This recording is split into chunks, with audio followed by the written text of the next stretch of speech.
Horizon Forbidden West is a massive, sprawling world that you can find tons and tons of interesting things in. And some of it goes well beyond the normal mystery. Hi folks, it's Falcon, and today on gameranx, 7 Easter eggs and secrets in Horizon Forbidden West. Starting off with number 7, Kratos' Hut from the God of War reboot. Now this one is a lot of fun because you probably wouldn't expect to see this kind of a reference in this game. These are different developers, different types of games, very different lineages, but in the northwestern section of the map, you can find a suspiciously familiar looking axe stuck to the side of a tree. Now, it's not an exact match, but it looks a lot like the Leviathan axe from God of War. Now that might seem like a cool reference in of itself, but if you scan it, it actually reveals a trail that you can follow. So if you do that, it leads you up the side of a mountain to a lonely little abandoned shack in the middle of the woods. It's not in the best shape, but look at it. It's obviously Kratos' little shack from the opening of the game. Now, if you're still saying like, nah, that's not it, it's just a big coincidence, there's a little souvenir that you can collect there. It's a little carved statue of Kratos himself called a war totem. Now, it's obviously a lot of fun because it's Kratos, but it's not the only war totem you can find. There are a lot more of them, and we're going to detail some in the next point.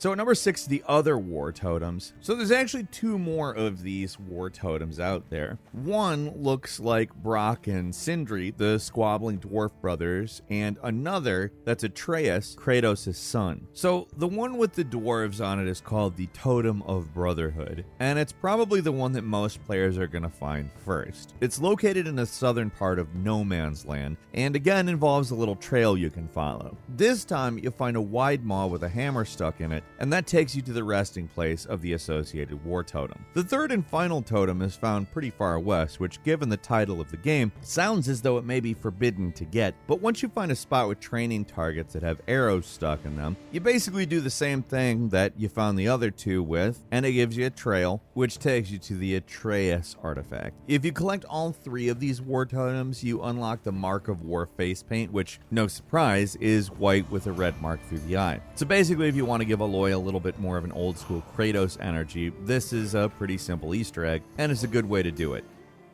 At number 5, the Ghost of Tsushima Easter egg. There's another hidden Easter egg far to the west on an island overlooking the Bay Area, and it's possible to come across this unique little event where Aloy will sit down on a mat, read a note, and as it turns out, it memorializes somebody while gentle music plays. It's very similar to the meditation points in Ghost of Tsushima, another PlayStation exclusive game, and it includes a lot of the little hallmarks from those events. The time of day changes, there's a prayer mat, there's majestic visuals, you can stay as long as you want. It's just like in Ghost of Tsushima.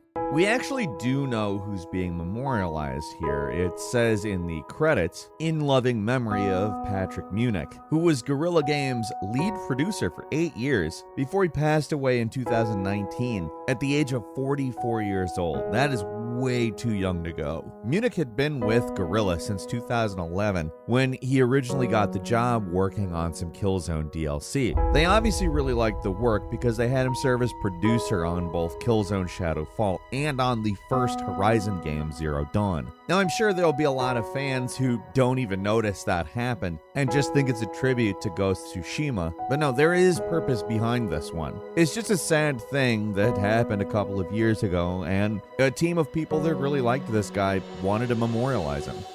Here we remember our friend, with a view as calming as his voice, on stone as strong as his spirit.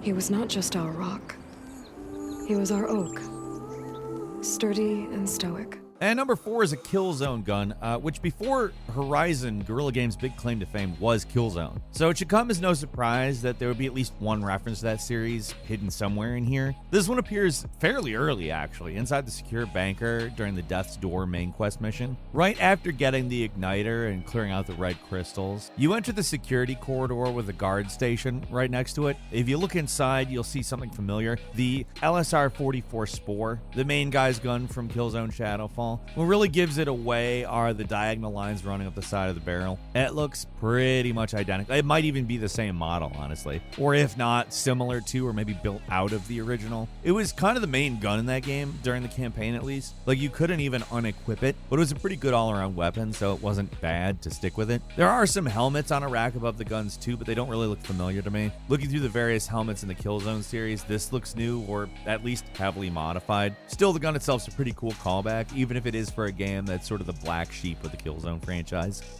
And number 3 is the Sword in the Stone. Kind of a goofy little secret. North of the Utaru village of Plainsong, you can find this random rock with a sword stuck in it. It's clearly a reference to the Sword in the Stone myth, which was how pulling a sword from a stone would prove somebody was the true king of England. It's the sword that made King Arthur king, basically, at least if you're going by the Disney version. It's not just a thing that's there for show either. Aloy will say something when you see it, saying it reminds her of a story from an ancient data point. While it would be awesome to be able to pull this thing out and use it like in Assassin's Creed Valhalla, that is not what it's meant to be, and Aloy admits she doesn't think she can pull it out. So yeah, that's really all it is. It's a sword stuck in a stone. You can see it. It's got some nice little dialogue, and maybe kind of adds to the mystique of the world. Otherwise, it really wouldn't be a lot to talk about here. But it's worth talking about something that's cool, simply because it's cool.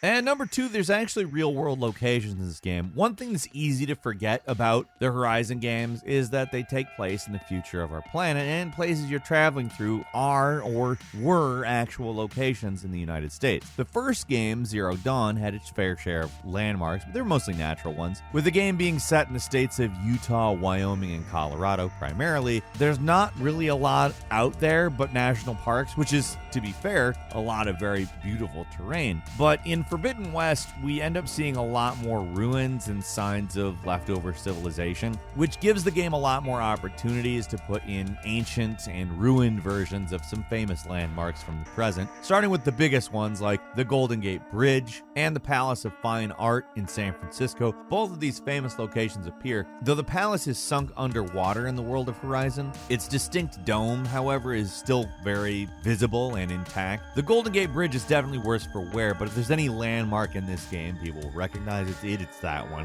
There's even more San Fran landmarks to find, like Oracle Park, Telegraph Hill, Lombard Street, the Transamerica Pyramid, and the Sutro Tower, and that's not even everything. They even included a small remnant of Alcatraz Island. Like, all you can see is the top of the Alcatraz lighthouse, but it's definitely in the right spot. On top of all the San Francisco landmarks to find, there's actually a lot of Las Vegas locations in the game as well. You can find the remains of the High Roller Ferris wheel, the Stratosphere, the remains of Bellagio, and the big Paris balloon sign. One of the coolest recreations actually is the Forum Shops at Caesar's Palace, an entire Roman-themed mall that is accurately recreated, and one of the few structures that's mostly intact and you can actually go inside, which is pretty damn impressive. That's not all of the real-world locations that show up in this game, obviously. I forgot to mention the Hoover Dam, which is another pretty big one, but if you see a place that's suspiciously detailed, it's probably something in the real world that you're meant to find and think, oh wow, this is what it would look like if today's world was in ruin.